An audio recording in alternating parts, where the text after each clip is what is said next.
en welkom bij Erpskwerps Echt. Wij zijn een groep christenen die elke donderdagavond samenkomen in Erpskwerps. Ook posten wij iedere week een video op YouTube en Facebook met creatieve content, inzichten waarmee je aan de slag kunt en gebed. Vandaag hebben we een boeiend programma met 3 items in het teken van artificiële en menselijke intelligentie. We beginnen met een overdenking door Chris.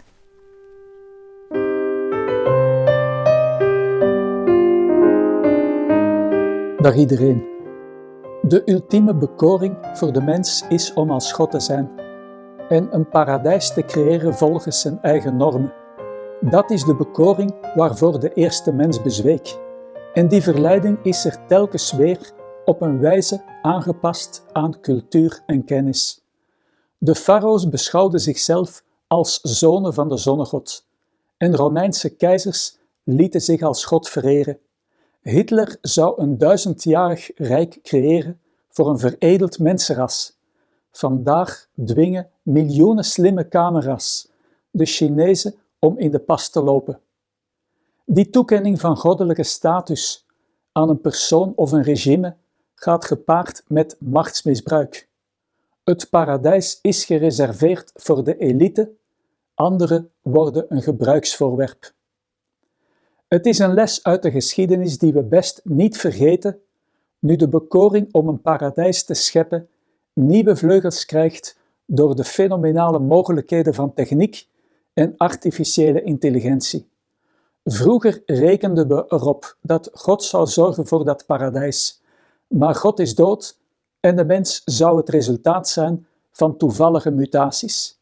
Misschien kunnen we die mens gelukkiger en slimmer maken door gelukshormonen, door implantaten in te brengen, het DNA aan te passen en door straks de herseninhoud te uploaden in een andere drager. Dat heet dan transhumanisme.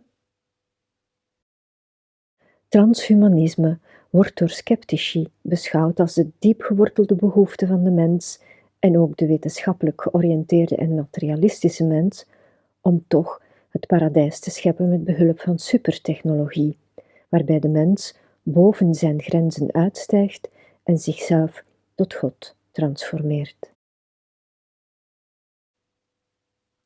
We hebben onvoldoende competenties om een grassprietje te ontwerpen. Maar los daarvan is de mens niet geschikt als ontwerper voor het opbouwen van een paradijs, omdat hij de vereiste morele kwaliteiten mist. Wetenschappelijke vooruitgang ging niet gepaard met vooruitgang in beschaving en morele kwaliteiten. Dat leert de geschiedenis, maar ook de kranten van vandaag. De moderne mens is net zo goed of kwaad, liefdevol of meedogenloos, als de mens in de antieke wereld. Met dat verschil dat hij nu beschikt over exponentiële kennis en kracht, zodat hij zelfs de wereld kan onleefbaar maken, ofwel met een druk op de rode knop, ofwel geleidelijk, door zijn vervuilende levensstijl. En dat brengt ons bij de tweede reden voor ongeschiktheid voor die job. De mens gaat niet duurzaam te werk. Zijn werken gaan gepaard met de afbraak van zijn biotoop, terwijl een paradijs de eeuwigheid moet trotseren. Die vereisten ontbreken bijvoorbeeld in het project om de mensheid op Mars een nieuwe start te geven. En stel dat alle technische problemen worden opgelost en proper wordt gewerkt, dan nog kan Elon Musk niet beletten dat er straks op Mars, zoals op Twitter, een burgeroorlog uitbreekt. Het verbeteren van het lot van de mens of het streven naar het paradijs is uiteraard een goede zaak, waarvoor we ons moeten inzetten.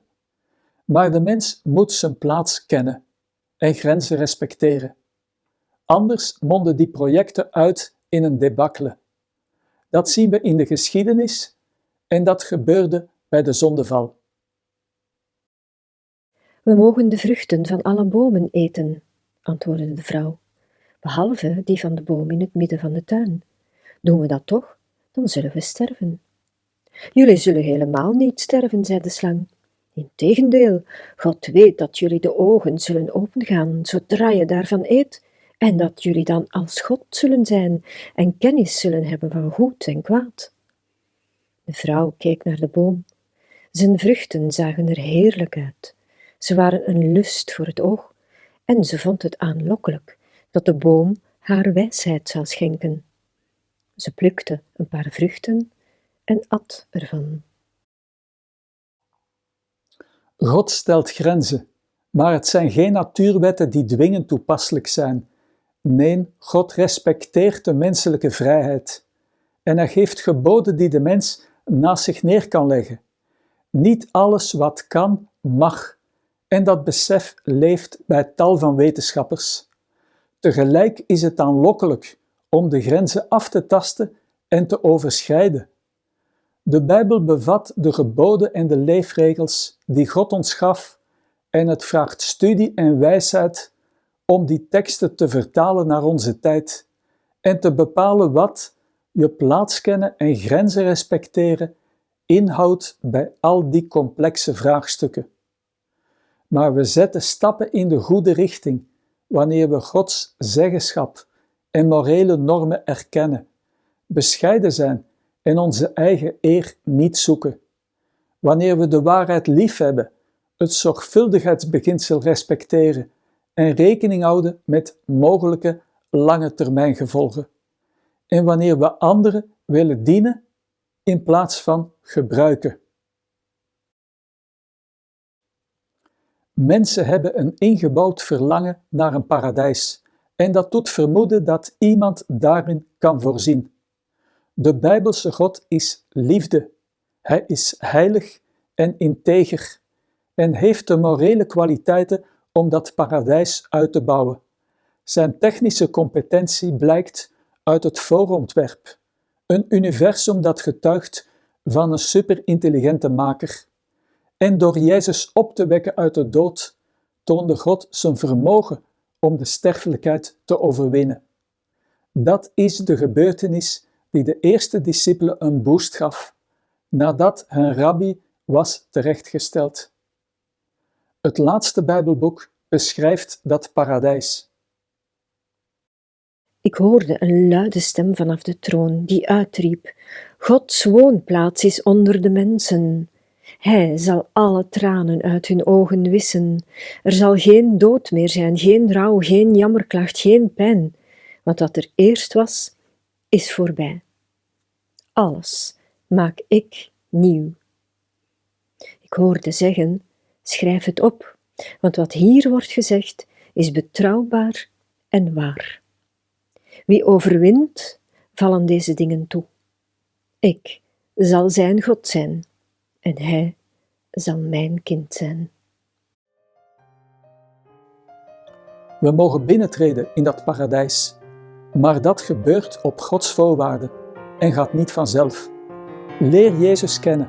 Hij is de weg naar God en naar dat paradijs. Buig voor hem en respecteer de grenzen die hij oplegt. En wees voor eeuwig welkom in zijn nieuwe wereld.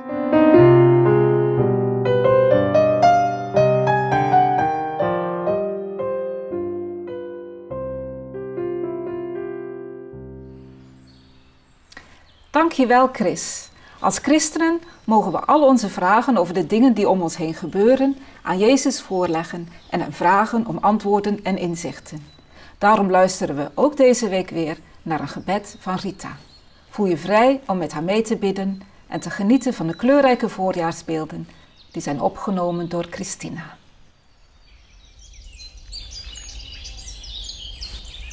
Majesteit, de mens is volop bezig met het voeden van zelfgemaakte computers met zijn zelfgemaakte creaties, journalistieke verslagen, wetenschappelijke artikelen, encyclopedieën, muziek, romans, beeldmateriaal en zo verder.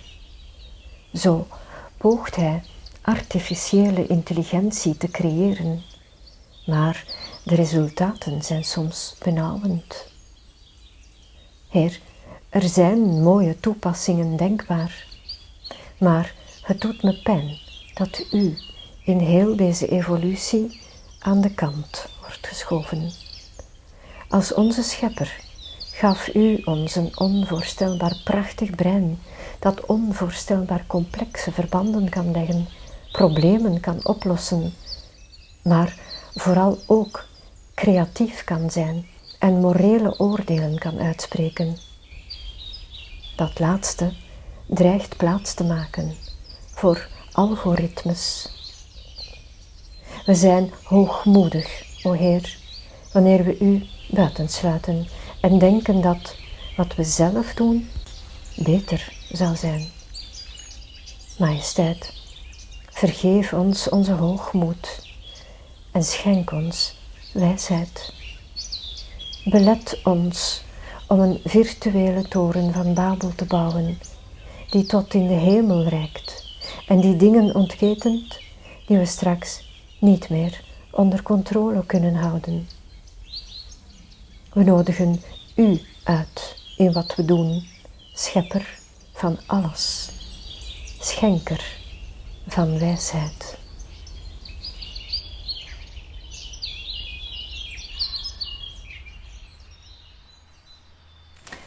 Dankjewel Rita en Christina.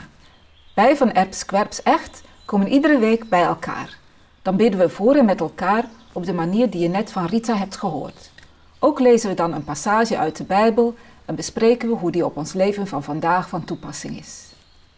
Als je nog niet bij een kerkgemeente of huiskring hoort en bij ons in de buurt woont, ben je van harte uitgenodigd om komende donderdagavond zo'n samenkomst mee te maken. Straks ga ik je onze contactgegevens geven, maar eerst neemt informaticus Johan Wouters ons verder op het spoor waarop Chris begonnen is, met de vraag: kunnen computers denken?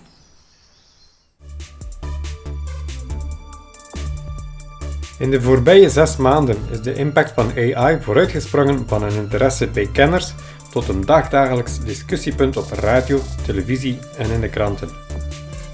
Kunstenaars hadden al gewaarschuwd over de gevaren van AI's, zoals Stable Diffusion en DALL-E, die bepaalde kunststijlen konden imiteren. Maar nu gaat het gesprek eerder over ChatGPT en andere gespreksbots. ChatGPT, Google's Bard, Character AI en het nieuwe Bing van Microsoft zijn ook voorbeelden van machine learning, leren door machines of kortweg ML. Maar ze voelen veel persoonlijker aan dan zo'n beeld dat door een computer gecreëerd is. Op een of andere wijze doet de mogelijkheid om te kunnen chatten met een machine, waarbij je onmiddellijk antwoord krijgt op dezelfde wijze als bij een gesprekje op WhatsApp of Facebook, ons denken dat wij met een echte persoon communiceren. Als je de geschiedenis van computing niet hebt gevolgd, lijkt dit misschien iets vreemds en nieuws dat zo uit de lucht is gevallen. Maar eigenlijk zijn programmeurs er al decennia mee bezig. In de jaren 60 maakte Joseph Weizenbaum van MIT een zogenaamde AI die Eliza heette. Eliza was een van de eerste chatbots en ze simuleerde een gesprek door woordpatronen met elkaar te vergelijken. Eliza was vernoemd naar het personage Eliza Doolittle in de film My Fair Lady. Eliza Doolittle was een jonge Londense arbeidersvrouw die leerde praten als een hertogin en een gesprek kon houden waarin ze de illusie creëerde dat ze alles begreep wat haar gesprekspartner zei.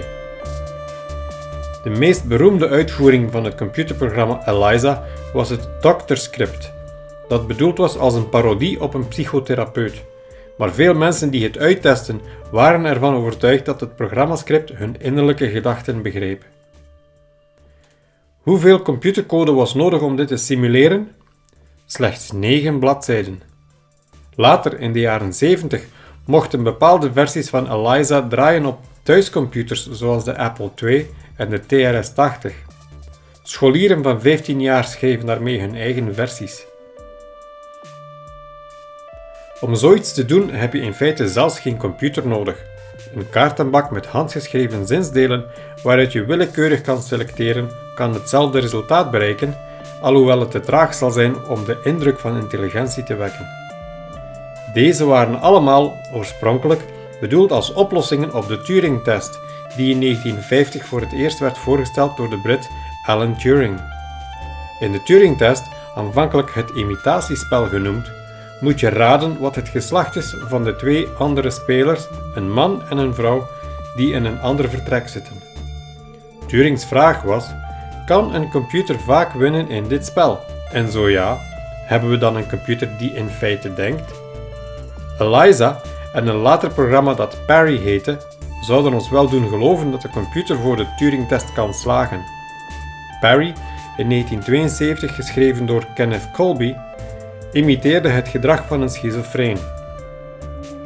Psychiaters die probeerden te raden of ze met Parry of met een echte patiënt communiceerden, waren slechts 52% van de keren juist. Dat is niet echt beter dan wanneer je gewoon zou raden.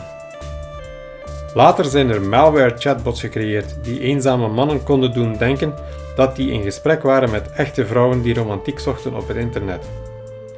Maar kan een computer de rol van de vragensteller spelen? Wij stelden de vraag aan ChatGPT en kregen dit antwoord.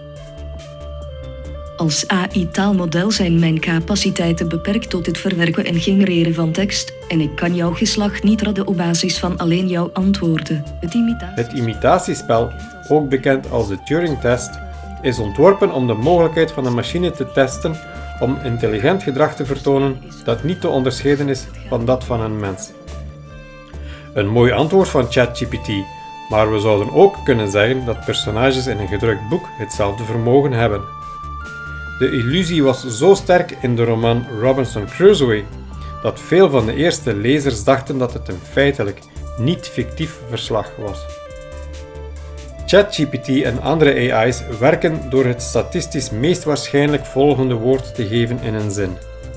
Omdat ze over een groot deel van het internet tot 2021 beschikken als hun taalbasis, kunnen ze over veel meer onderwerpen chatten dan de oorspronkelijke 9 bladen met code in Eliza. Maar de computer kan nog altijd niet denken en de illusie kan snel gebroken worden door de juiste vragen te stellen. Tot nu toe blijft de mens nog altijd uniek onder de aardse wezens. Volgens de Bijbel komt dat doordat wij, de mensen, door God geschapen zijn naar zijn evenbeeld.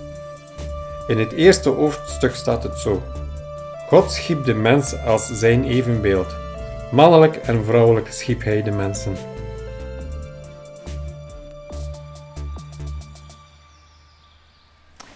Dankjewel, Johan. Zoals beloofd volgen hier onze gegevens.